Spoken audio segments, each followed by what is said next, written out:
Public Affairs programming on WQPT is brought to you by the Singh Group at Merrill Lynch, serving the wealth management needs of clients in the region for over 25 years. The pros are coming to the cities. Golf Week kicks off next week. Who's teeing it up at Deer Run? How are area charities changed by each birdie? And how is the game of golf changing young people's lives on both sides of the river in the cities?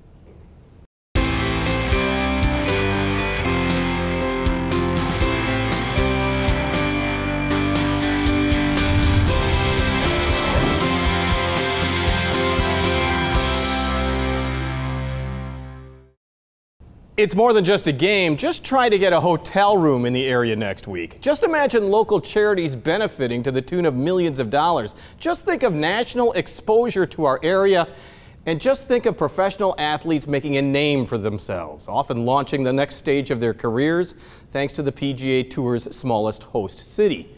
Just think of the John Deere Classic. Golf Week is next week in the cities, and joining us is the tournament director of the John Deere Classic, Claire Peterson, the director of the Birdies for Charity program, Christy Ketchum-Jackson. Thank you both for being here. I appreciate it. Thank you. Thanks. It all comes down to one big week, and I know that you travel the community trying to tell people the extraordinary impact of the John Deere Classic. I mean, it really is a story that a lot of people understand but may not fully understand. Yeah, your first comment, it all comes down to one big week, is certainly where we're most visible. But our messaging this year especially has been that we are actually a not-for-profit foundation whose main mission is to raise money for charities. So Christy, in her part of our company, in April, kick off our charitable Birdies for Charity efforts. The tournament puts great focus and great attention on us and that initiative in July, and then we give checks out in October. So although we're very visible for 1 week, it's really a good chunk of the year that's spent on generating money for charities. Well, and Christy, over the last 5 years, what I'm trying to say, the Birdies for Charity program has really changed how it actually operates, and the amount of money that you collect has exploded. It really has. I think the message is really starting to sink in with many people that have heard about it for years, but suddenly I think the light bulb is going off for a lot of people, in particular donors, that realize they want to give the biggest impact where they give their dollars, and they're choosing to do that through Birdies for Charity, supporting their favorite charities through Birdies, knowing that their charities will get 100% of those dollars, and on top of that, we're going to give every charity a bonus of at least 5%. And that's like free money. So I mean, that has really, but that's been going on for a while. I mean, there's more than that, because you raised $12.2 million last year for, I think, 520 different charities. Right.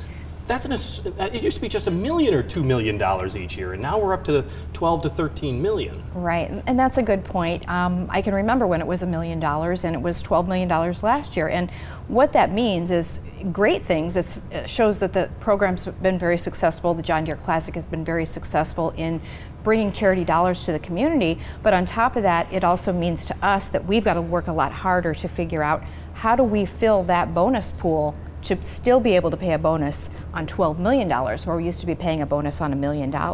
So a lot of our efforts these days revolve around how can we still do the most we possibly can for these charities, and what that means is the most bonus dollars we can collect for them.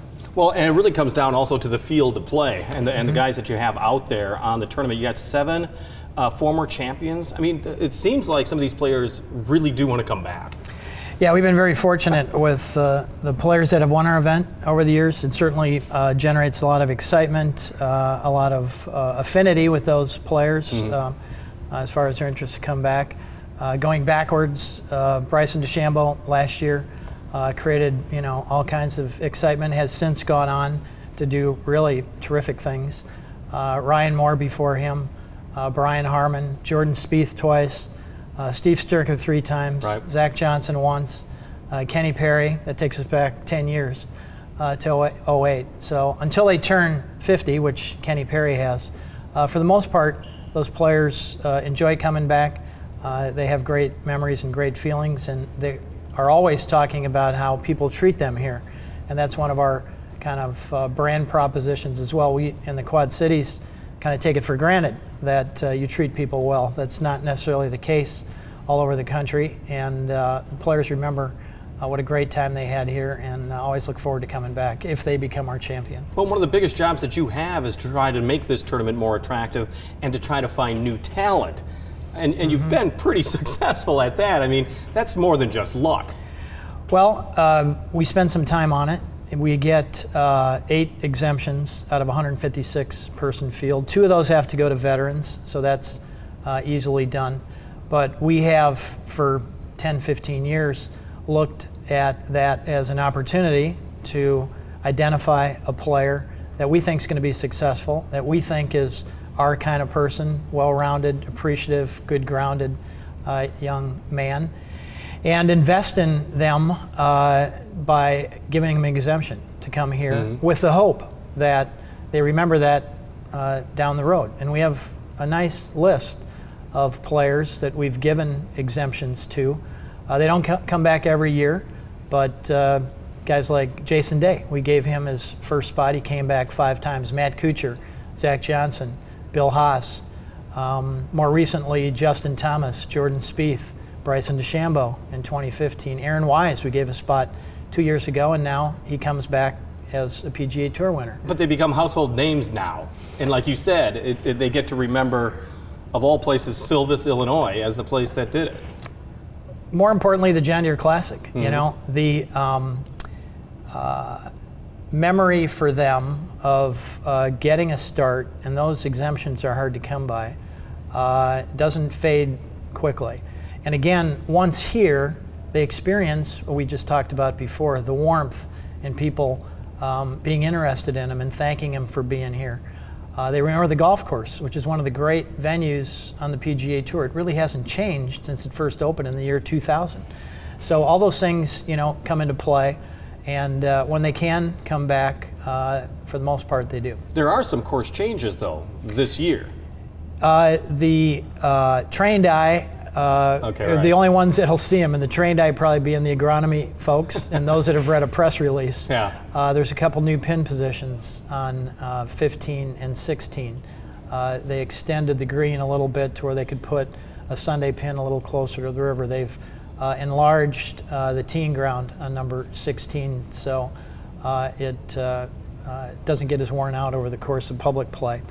So they're massages, they're small tweaks, but you look at some venues, TPC Sawgrass has been blown up and rebuilt probably 3 times in the last 10 years, where ours just has been massaged and allowed to get better. Talk about an expensive proposition to do that as opposed to what they're doing at Deere Run. You want to talk about the volunteers, you want to talk about the family that is the John Deere Classic, because that is the one thing that you know all the time is that come July, the week after the 4th of July, people plan their entire vacations to come out and help at the John Deere Classic. Right, right.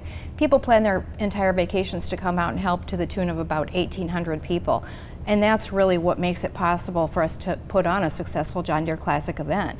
And what that means to me, a successful John Deere Classic means more John Deere Classic revenues, which we will turn over into our bonus fund. A successful tournament means more money that we'll be able to deliver for charities. As we talked about, the bonus every charity gets, that comes from various different sources, one of those being tournament revenues. So we definitely want a successful tournament.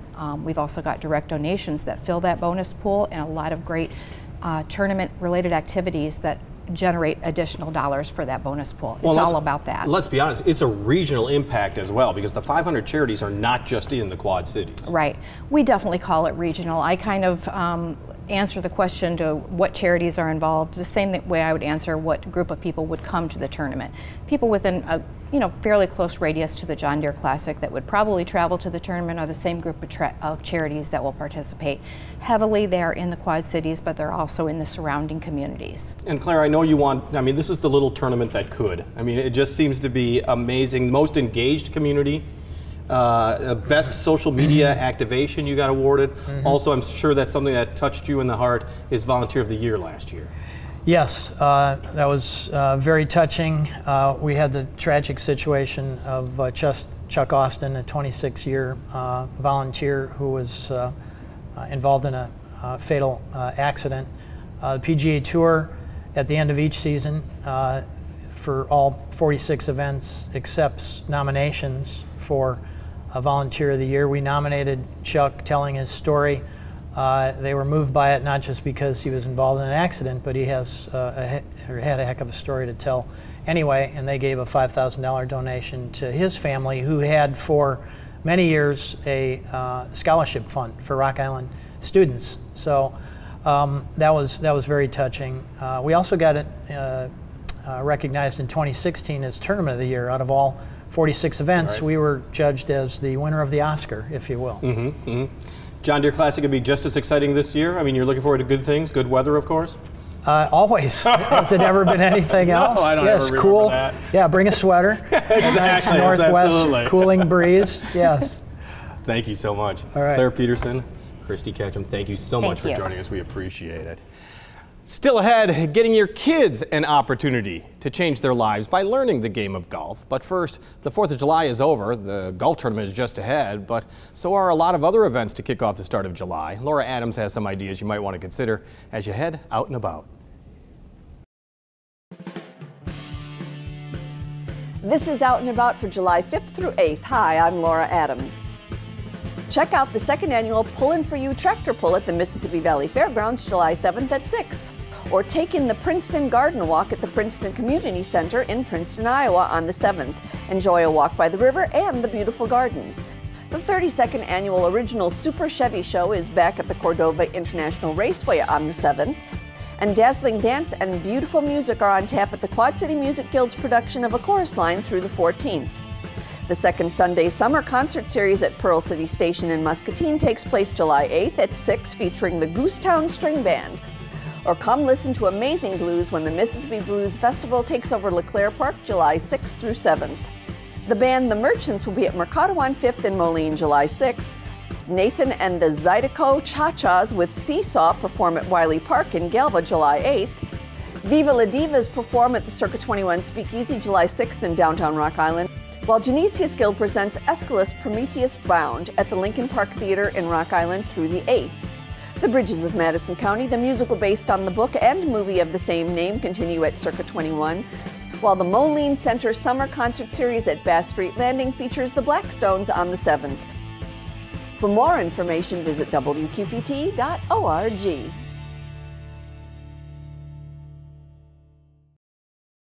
Thank you, Laura. Jason Carl is the proud frontman of the group Jason Carl and the Whole Damn Band. But we caught up with him as he played some original work by himself on the stage at Moline's Black Box Theater. Here's Jason Carl with You're You.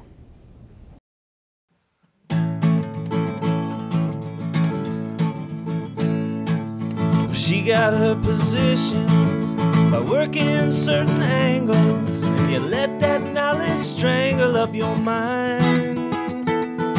Well, she's dancing up the ladder and living like a queen. You got that image stuck inside your head, but you're you, not them.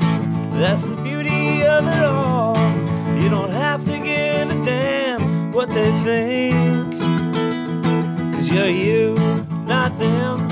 And that's the beauty of it all. You don't have to give a damn what they think.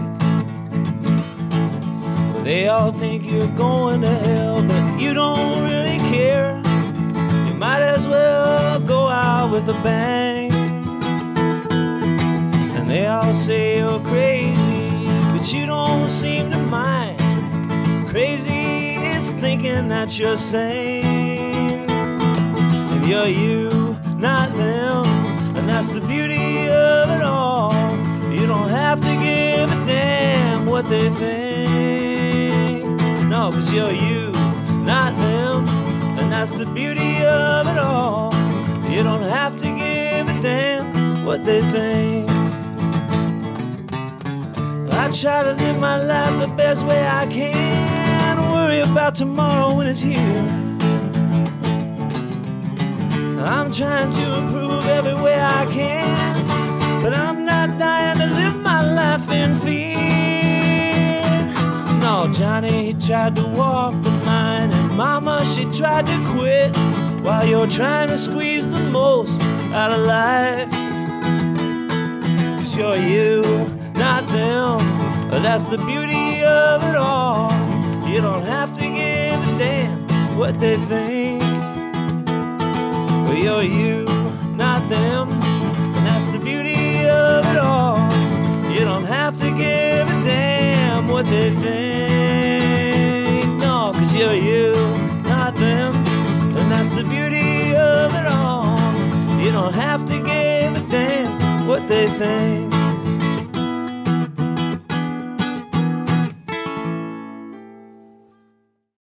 Jason Carl, You're You. He'll play at the River Music Experiences Live at 5 concert series in August. It's said that golf is a game for life, and the younger you start, the better off your kids may be. The PGA backs a nationwide program called First Tee, a golf education program that's been in the cities for years, but is now expanding. Joining us is the First Tee Quad Cities Executive Director, Andrew Lehman. Thanks so much for joining us. Yeah, thanks for having me. Yeah, we were talking earlier is that it started at Red Hawk, the golf course that's in northwest Davenport. It's been there for a number of years, more than a decade easily, and now expanding to the Illinois side. Why was that important? Well, obviously when we think of the Quad Cities as a whole, you know, obviously we have a river that divides 2 states, but it's important to encapsulate the entire Quad Cities. So we've been at Red Hawk since 2001, and we had a program location in partnership with the Two Rivers YMCA in Moline. But certainly as we look to expand, Rock Island was a natural fit.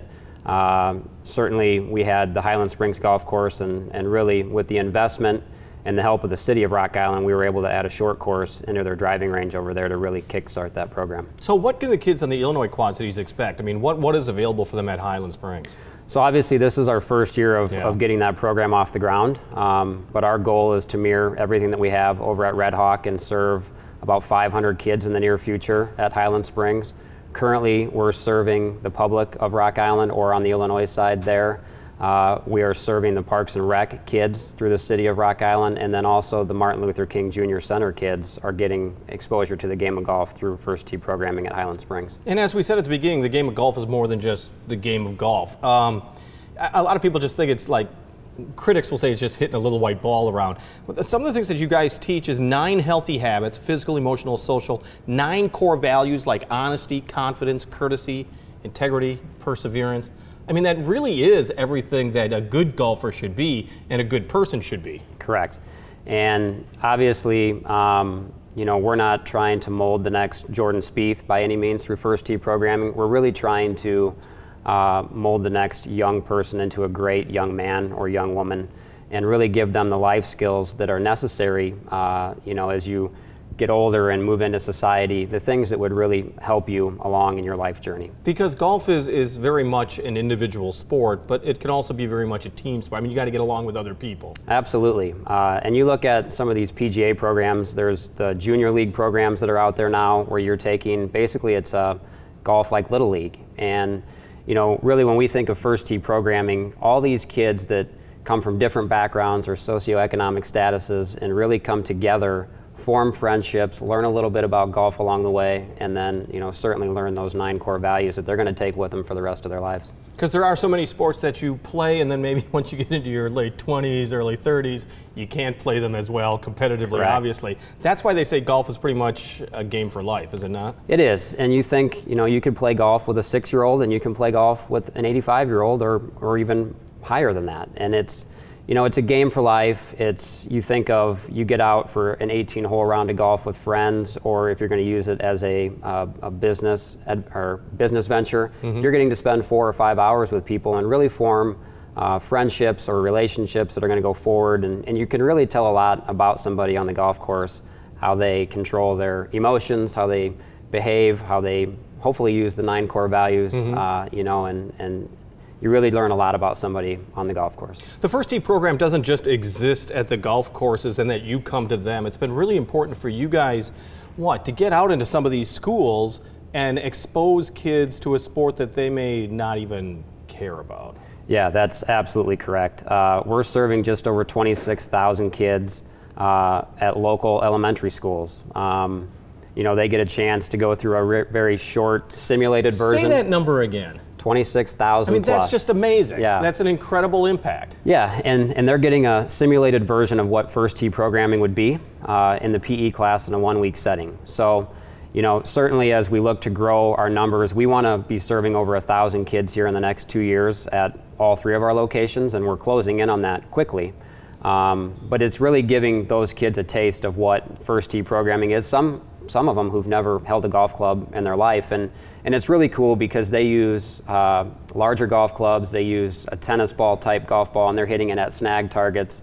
You know, it really brings fun into the PE class setting for them, and learn a little bit about golf along the way. Well, and also learn a little bit about confidence. I mean, that's one of the things that you start to see when a kid starts to learn a new sport or any new task, is that all of a sudden the nervousness goes, the confidence grows, actually, and the fun level begins. Yeah, I mean, you watch kids hit golf balls and there's nobody around, and it's pretty easy to hit a ball that's not moving, right? Well, then you put them with people that they don't know, or you know, they get nervous, and all of a sudden it becomes the hardest thing in the world to hit a golf ball that's not moving. And by having that snag equipment and giving these kids a chance to, you know, really learn the fundamentals that go along with the golf swing and how to get the ball airborne, you know, it just gives them a fighting chance, and to see it go in the air, hit the target, and then gives them, you know, that desire and will to go forward with real golf clubs and real golf balls. Well, and as you said, First Tee program's been in the Quad Cities for about 17 years right now,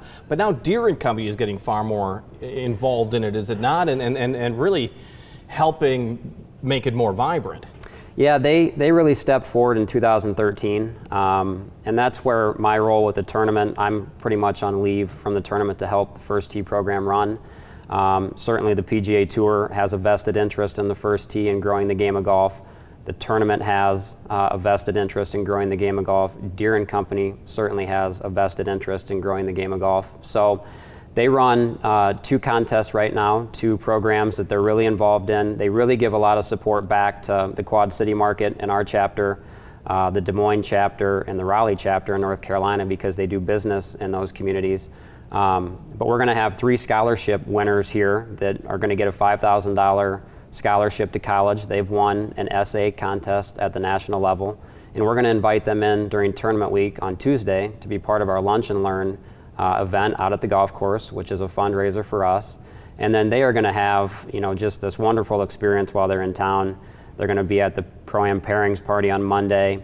Tuesday they have a big behind-the-scenes tour. They're involved in the Lunch and Learn. They get to go to the Big Dig. Wednesday they tee it up in the Pro-Am and get to play. Wow. And then on Thursday morning they get to go out as an honorary observer, you know, and walk inside the ropes with 3 PGA Tour players, which is, you know, that's as close as it gets to any professional athlete, is that honorary observer experience. It just underlines how golf can change a life and make it so much better. Yeah. Andrew Lehman from the First Tee program, thanks so much for joining us. We do appreciate it.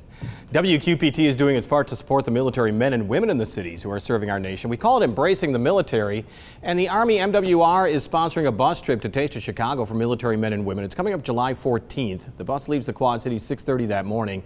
It makes drop-offs at 2 locations at Taste and 1 stop at Navy Pier. The bus then picks you up at 5 for the return trip home.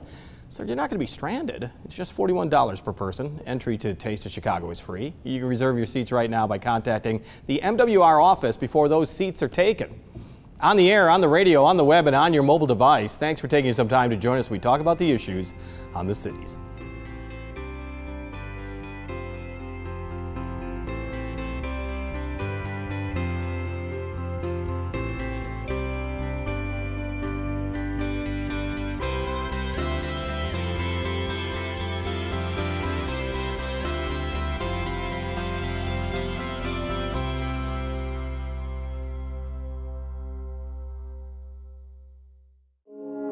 Public Affairs programming on WQPT is brought to you by the Sing Group at Merrill Lynch, serving the wealth management needs of clients in the region for over 25 years.